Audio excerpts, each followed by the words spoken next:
Consistency समय लेने वाला प्रोसेस है।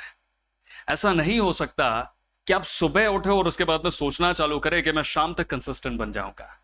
ये कई बार दिन ले लेते हैं, कई बार महीने ले लेते हैं, और इनफैक्ट कई बार इस सालों सालों का प्रोसेस बन जाता है जो टाइम के साथ में जुड़ा होता है। तो चलिए इसे समझने का प्रयास करते हैं और कुछ वेज समझते हैं, कुछ स्टेप्स को अपनी तरफ से समझते हैं जो बहुत ही ज्यादा हमारी यहाँ पे मदद कर पाएंगे। तो चलिए आगे बढ़ते हुए पहले स्टेप की तरफ में चलते हैं। That is all going to be prioritise the most destructive. वो सबसे डिस्ट्रक्टिव गोल जिसके साथ में आप कंसिस्टेंट नहीं बन पा रहे हैं, उसे आप सबसे पहले अपनी तरफ से आगे लेते हुए बढ़ सकते हैं। पहली चीज मैं आपको बताना चाहूंगा, ये 3 कैटेगरीज में डिवाइड होने वाला है। पहला, जो सबसे ज्यादा इंपॉर्टेंट आपके लिए वो गोल या फिर वो टास्क हो सकता है, लेकिन उसमें आप सबसे ज्यादा डिस्ट्रक्टिव रह रहे हैं, उसमें आप कंसिस्टेंट नहीं रह पा रहे हैं, उसे आपको सबसे पहले लेना है। सेकेंड नंबर पे अपनी तरफ से लेना है जिसमें आप मिड में है, कहीं ना कहीं जो आपके लिए मिड इंपॉर्टेंट है, मतलब आप देख करके चले ज्यादा इंपॉर्टेंस भी नहीं रखता है और कम इंपॉर्टेंस भी नहीं रखता है। इसे आप अपनी तरफ से सेकेंड नंबर पे रख सकते हैं। थर्ड नंबर पे अपनी तरफ से रख सकते हैं जो लीस्ट इंपॉर्टेंट गोल है, जिसमें आप कंसिस्टेंट उतना ज्यादा भी नहीं रहना चाहते हैं, उसे आप थर्ड नंबर पे ला करके रख सकते हैं। अगर आप वहां पे कंसिस्टेंट रह पाते हैं तो धीरे धीरे कुछ एक्टिविटीज आप अपने साथ में जोड़ते हुए चलेंगे जो आपके कॉन्फिडेंस को बढ़ा देगी, और आप आते हुए नीचे मिड और लोअर लेवल पे भी अपने उन गोल्स को ज्यादा इंपॉर्टेंट बना पाएंगे। अब सेकेंड स्टेप की तरफ आगे बढ़ते हुए चलते हैं। That is going to be take baby steps. आप जिस भी कार्य को अपनी तरफ से चालू करना चाहें, जिस भी गोल के ऊपर में, जिस भी टास्क के ऊपर में अपनी तरफ से काम करना चाहें, उसमें बेबी स्टेप्स लीजिए। एकदम से अपने ऊपर में वो बोदरेशन को मत ला करके रख दीजिए जिसमें आप उस काम को अपनी तरफ से ना कर पाए। ज्यादा प्रेशर मत ले लीजिए कि मेरे को कुछ ही दिन के अंदर में कंसिस्टेंट होना है। और मैं आपको बताना चाहूंगा, according to a new research, it takes months to develop a behaviour. तो अगर आप देख करके चले, महीने लग जाते हैं एक बिहेवियर को अपनी तरफ से डेवलप कर पाने में। तो इसमें आप ये मत सोच करके चले कि आप 1 दिन, 2 दिन या फिर 5 दिन, 10 दिन के अंदर में पूरी तरीके से कंसिस्टेंट हो जाएंगे। महीने महीने लगने वाले हैं।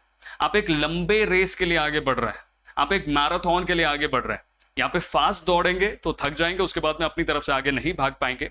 इसे धीरे धीरे आगे लेते हुए चलिए और आपको समझ में आने लग जाएगा कि किस तरीके से अपने कदमों को आगे लेते हुए चलना है। अब हम लोग आगे बढ़ते हुए चलते हैं हमारे तीसरे स्टेप की तरफ में, जो मुझे लगता है बहुत ही ज्यादा इंपॉर्टेंस रखता है अगर आप इसे फॉलो करना चालू करें। That is going to be reward yourself after achieving a particular goal within a time period. एक पर्टिकुलर गोल को आपने अपनी तरफ से अचीव कर लिया, बिकॉज आप उसके साथ में कंसिस्टेंट बने रहे। दैट्स वाई आप अपने आप को एक रिवॉर्ड देंगे। मान करके चलिए वो रिवॉर्ड कुछ महीने के बाद में आप अपनी तरफ से दे रहे हैं। वो एक फोन हो सकता है, वो एक सिल्क हो सकता है, वो एक डेयरी मिल्क हो सकता है, वो कुछ भी हो सकता है, जो भी आपको सही लगे। उस रिवॉर्ड को अपने आप को जरूर देखें। देखिए, अगर आप अपने आप को रिवॉर्ड देते हैं तो आपको ऐसी फीलिंग आती है कि आप एक अचीवर है, बिकॉज अचीवर्स को हमेशा से by nature, by in society reward मिलता आया है। तो आपके लिए बहुत ही ज्यादा जरूरी बन जाता है कि अपने आप को रिवॉर्ड रेगुलर बेसिस पे देते रहे। एक टारगेट सेट करें अपनी तरफ से कि मैं 1 साल के बाद में इतना कर लूंगा या फिर 1 महीने बाद में इतना कर लूंगा। इतने समय तक भी अगर मैं कंसिस्टेंट रह गया तो मैं इस रिवॉर्ड को अपने आप को दूंगा। And the fourth step is all going to be fight your emotions. कई बार आपके इमोशंस आपके अगेंस्ट में खड़े हो जाते हैं। वो आपको बताने की कोशिश करता है कि मैं बहुत ज्यादा थक चुका हूं या फिर लेजी सा फील कर रहा हूं, अभी मेरे को इस कार्य को अपनी तरफ से करने की आवश्यकता नहीं है।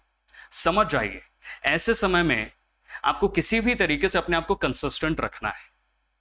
देखिए, ऐसे बहुत सारे समय आपके साथ में जुड़ने वाले जब आप बहुत ज्यादा थके हारे होंगे, ऑफिस से आए होंगे, लेकिन आपको मालूम है कि जिम के साथ में आपको कंसिस्टेंट रहना है। आप किसी भी तरीके से उस 1 घंटे के जिम की जगह पे आधा घंटा कर लेंगे, उन सारे प्रोसेस को थोड़ा सा फास्ट कर लेंगे या फिर थोड़े से शॉर्टकट्स वहां पे ले लेंगे, लेकिन एट लास्ट आप उस काम को जरूर करिए, बिकॉज वो आपका कॉन्फिडेंस बहुत ज्यादा बिल्ड करेगा। अब एक इंपॉर्टेंट नोट मैं अपनी तरफ से जरूर आपको देना चाहूंगा, that is going to be forgive yourself if you skip some days. कई बार आपके साथ में ऐसा होगा, आप सालों सालों से जिम करते आ रहे थे, लेकिन कुछ दिन बिकॉज ऑफ बीइंग इनकंसिस्टेंट आप उस कार्य को अपनी तरफ से छोड़ देते हैं। कई बार आपके साथ में उन गोल्स एंड करियर्स के साथ में होता है जब आप लंबे समय से उसके साथ में जुड़े थे, लेकिन कुछ महीने, कुछ दिन अपनी तरफ से उसे स्किप कर देते, तो उसके बाद में उसे करना पसंद नहीं करता है। समझ जाइए, ऐसे समय में आपको अपने आप को फॉरगिव करना है। कई बार ऐसे सिनारियोज आपके साथ में जुड़ेंगे जब आपका बिजनेस बड़ा होगा, जब आप ज्यादा कार्य कर रहे होंगे। उस समय के दौरान में बहुत ही ज्यादा आपके लिए मुश्किल हो जाएगा चीजों के साथ में कंसिस्टेंट रह पाना, बिकॉज समय बहुत ही ज्यादा आपके पास में कम होगा। तो समझ आइए कि ऐसे समय में इन चीज़ों को कंसिस्टेंट रखना बहुत ही ज़्यादा ज़रूरी है। और इसी के साथ में अपने ज़िंदगी में इन स्टेप्स को ज़रूर जोड़ें जो आपकी बहुत ही ज़्यादा सहायता करने वाला है उस लंबे समय के दौरान में जिसमें आप कंसिस्टेंट रहना चाहते हैं।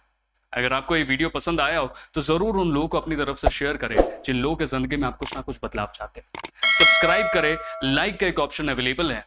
And thank you very much for giving your valuable time. And this is what is प्रेमोटेक्स।